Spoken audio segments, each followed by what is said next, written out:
committee headed by Senator Enyinnaya Abaribe to investigate the matter and report back in 1 week.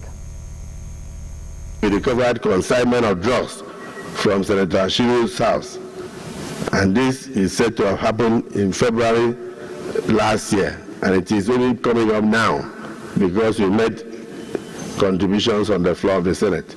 These things, we must, my dear colleagues, we must take this issue very seriously, because injury to one is injury to all, and we must call this agency to order. So it is my personal view that we should immediately set up an ad hoc committee to invite the NDLEA and the rest of them, all those involved, to come and justify the allegations against Senator Ashiru. The Senate President charged the ad hoc committee to summon the leadership of NDLEA to appear before the Senate to justify the allegations. 3 states, Anambra, Adamawa and Ebonyi, on Tuesday withdrew from the suit instituted by Kogi State and 18 others challenging the constitutionality of the law established in the Economic and Financial Crimes Commission (EFCC) and the Independent Corrupt Practices and Other Related Offences Commission (ICPC) before the Supreme Court. A 7-man panel of justices led by Justice Uwanu Ubaji struck out the names of the 3 states from the suit after listening to the application for taking the withdrawal by each state separate. Correspondent Julio Ujo reports that the application for withdrawal by Anambra, Adamawa and Ebonyi were brought by the Attorney General of the respective state, praying the Apex Court to strike out the names from suit. Consequently, the Apex Court, in an anonymous decision by 7 justices of the Apex Court, struck out the names of the 3 states of Anambra, Adamawa and Ebonyi. Earlier in the proceeding, the Attorney General of the Federation, Lateef Fagbemi-San, craved the indulgence of the court to allow for reply on point of law to be deemed filed. In their ruling, the Apex Court granted the application by the defendant to recognize the reply on point of law. To withdraw from this suit. The case for Nasarawa State is completely different from that which Kogi and other states are before the Supreme Court. Nasarawa State is happy with the establishment of the EFCC, ICPC, and NFIU. But our own case is challenging the constitutionality of the directive issued by the NFIU.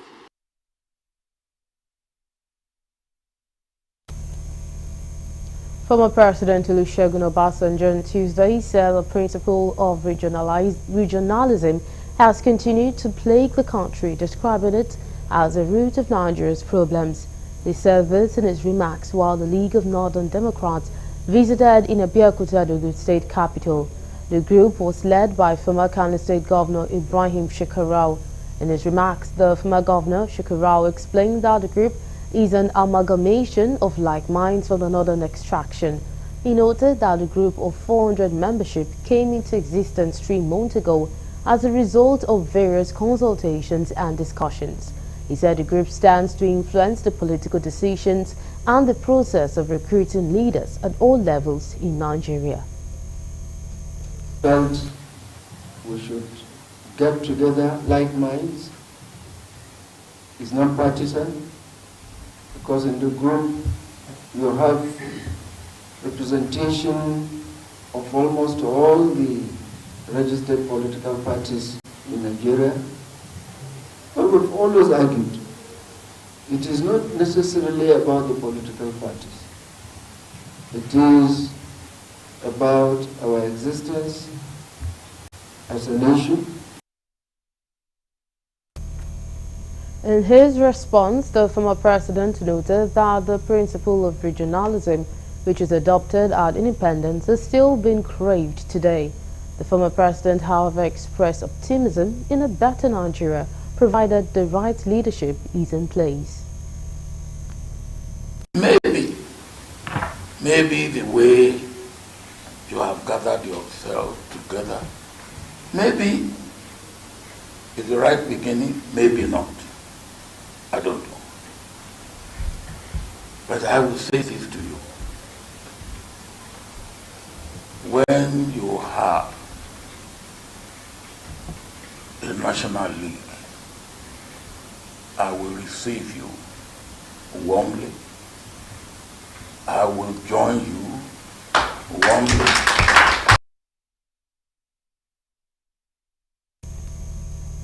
You're still on to Galaxy News. We'll quickly take a break, and when we return, the news continues. Just stay with us. We'll be right back.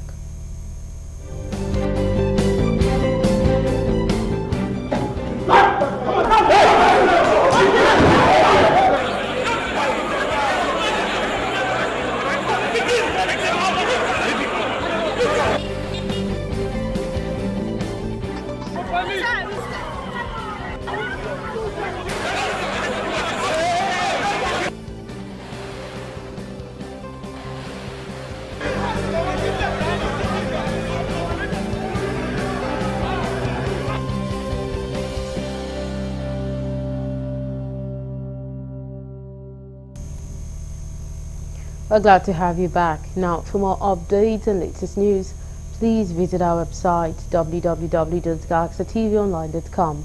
Connect with us on our X handle at Galaxy TV. Subscribe to our YouTube channel, youtube.com/GalaxyTVNews. You can follow and interact with us on our Facebook page, facebook.com/GalaxyTV. Remember to follow and tag us on our Instagram page at Galaxy TV. Our social media platforms are user-friendly and can always accommodate your live updates and comment, as you can easily scan our IG QR code. A federal high court sitting in Kano State has disqualified the chairman and members of the Kano State Independent Electoral Commission, KANSEC, from conducting the scheduled local government elections in the state. The court ruled that the KANSEC chairman and other members of the commission are card-carrying members of the ruling New Nigeria People's Party (NNPP) and also a non-civil servant above grade level 14. This is coming barely 4 days to the Kano local government elections scheduled for Saturday, October 26, 2024. The court, presided by Justice S.A. Amobede, made a declaration while delivering judgments in a suit filed by Aminu Aliyu Tiga, an All Progressive Congress APC member, against KANSEC, the State Attorney General, and Commissioner for Justice Barrister Haruna Isa Dederi, and 14 others. A former member of the House of Representatives, Farouk Lawan, who was sentenced to 5 years imprisonment for demanding and accepting a $500,000 bribe, has regained his freedom. Lawan's conviction was upheld by the Supreme Court on January 26, 2024. He was found guilty of soliciting a $3 million bribe from Femi Otedola, a Nigerian billionaire tycoon, while serving as the chairman of the House of Representatives ad hoc committee investigating fuel subsidy fraud in 2012.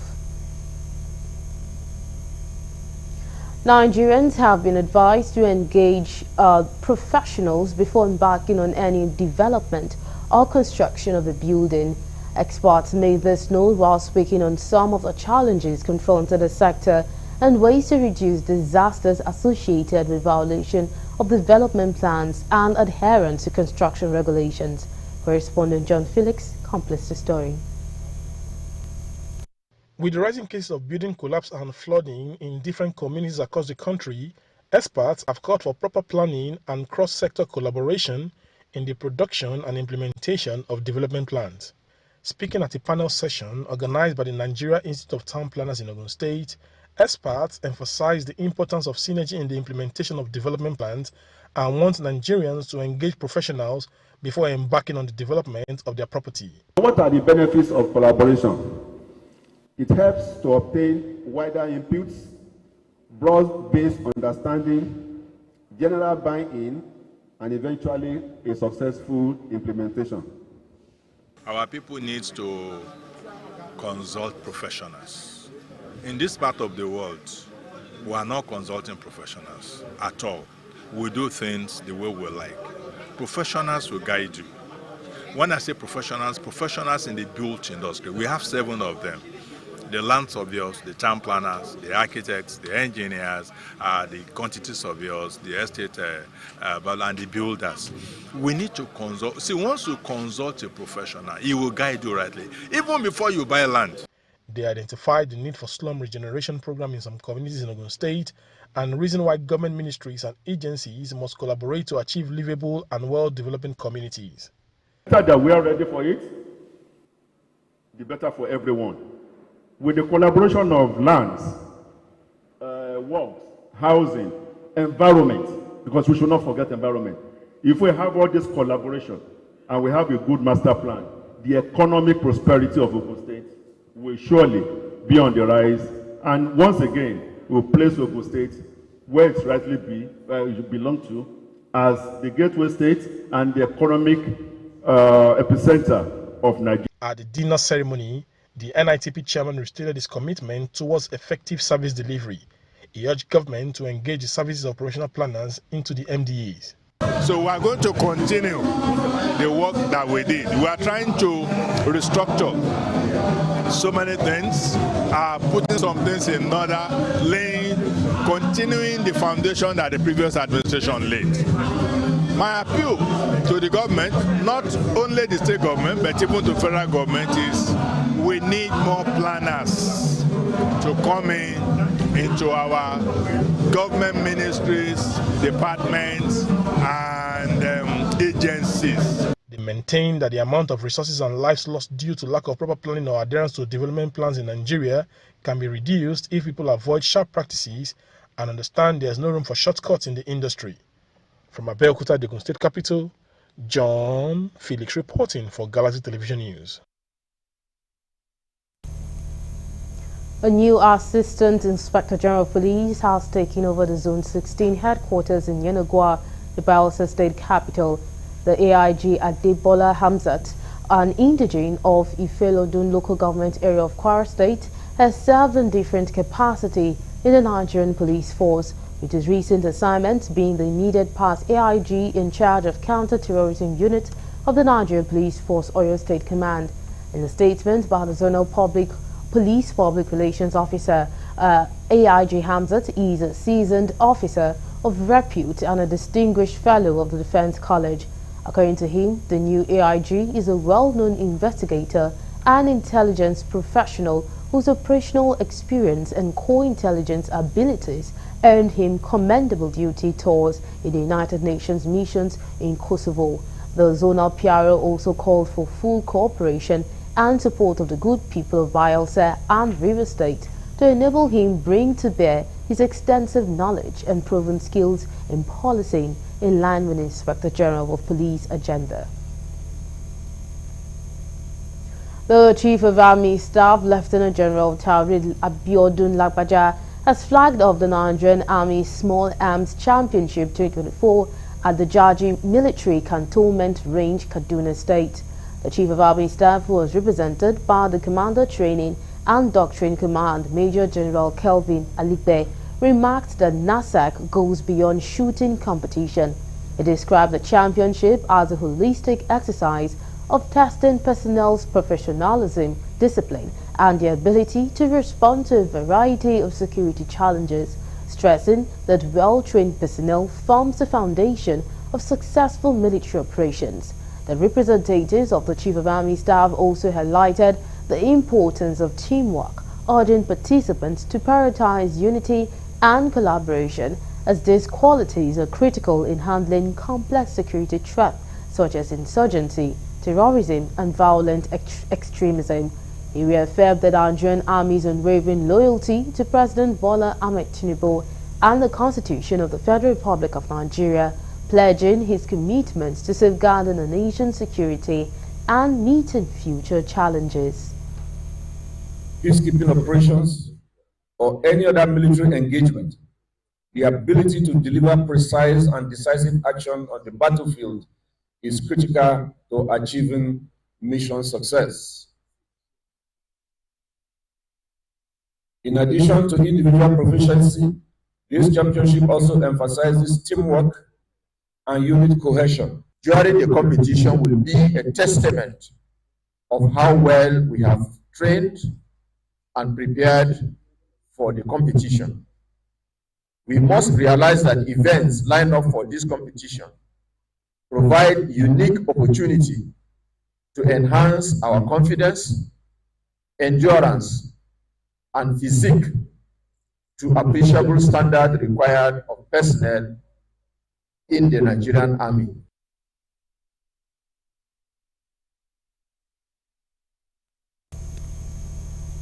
Bayelsa State Governor Doidiri has expressed sadness over what he described as the allegation of alleged involvement of the military in crude oil theft in the Niger Delta. Governor Diri made this known when he received the joint monitoring team of the Defense Headquarters of Oil and Gas at the Government House in Yenagoa, the state capital. Correspondent Dele Fason pamphlets the story. The visit by the Joint Monitoring Team of the Defense Headquarters is part of the mandate of the Chief of Defense Staff, General Christopher Musa, in ensuring that crude oil theft is reduced to the barest minimum. Expressing his displeasure over the allegation of military involvement in oil theft, the Bayelsa State Governor, Doidiri, who assured the team of his support, said there will be no end to oil theft if security agencies are involved. Very sad and odyssey for us to see our own military. When those allegations are being bandied, I feel very bad. It's as if there is no end to these oil thefts and sabotage in our region. Because even the security forces that are supposed to work with the civilian authorities to bring this to an end are also involved in the oil theft, then there will be no end to it. On his path, the chairman of the Joint Monitoring Team, Major General Jamil Jimo, said he looks forward to partnering with the Bayelsa State Governor in reducing crude oil theft. We are delighted to see the progress made by His Excellency in infrastructure development, social welfare, environmental conservation, and safeguarding the oil and gas activities within Bayelsa State. Your Excellency, I would like to express our gratitude to you for your warm welcome and hospitality. The collaboration between the Bayelsa State government and the military will no doubt go a long way in curbing crude oil theft and all forms of criminality in Bayelsa territorial waters. From Bayelsa State, Dele Fason reporting for Galactic TV News.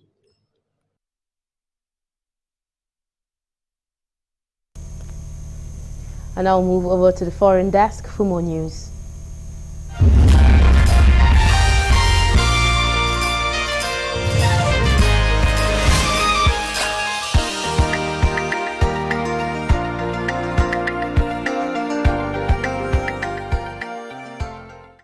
This is news from the international scene. At least 13 people, including a child, have been killed in an Israeli airstrike near Lebanon's largest public hospital in southern Beirut, according to the Lebanese Health Ministry. Another 57 people were injured, 7 critically, when at least 3 buildings about 50 meters from Rafik Hariri University Hospital were destroyed in the Jannah neighborhood on Monday night. The Health Ministry said the attack, one of at least 13 reported across the capital, caused significant damage to the hospital. The Israeli military said it hit a Hezbollah terrorist target near the hospital without giving details and insisted that the facility was not hit or its operation affected. It also accused Hezbollah of systematically embedding its asset among the civilian population, an allegation the armed group has previously denied. The military has warned people to move away from several locations in southern Beirut about 15 minutes before the strike, but the area around the hospital was not among them. On Tuesday morning, rescuers searched the piles of broken concrete and twisted metal, some carrying shovels, others only with their bare hands at the site of the strike.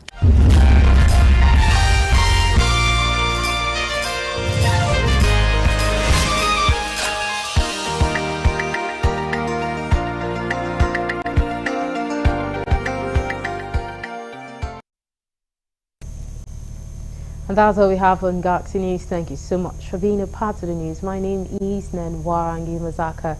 Do join us by 9 p.m. for more news. As for now,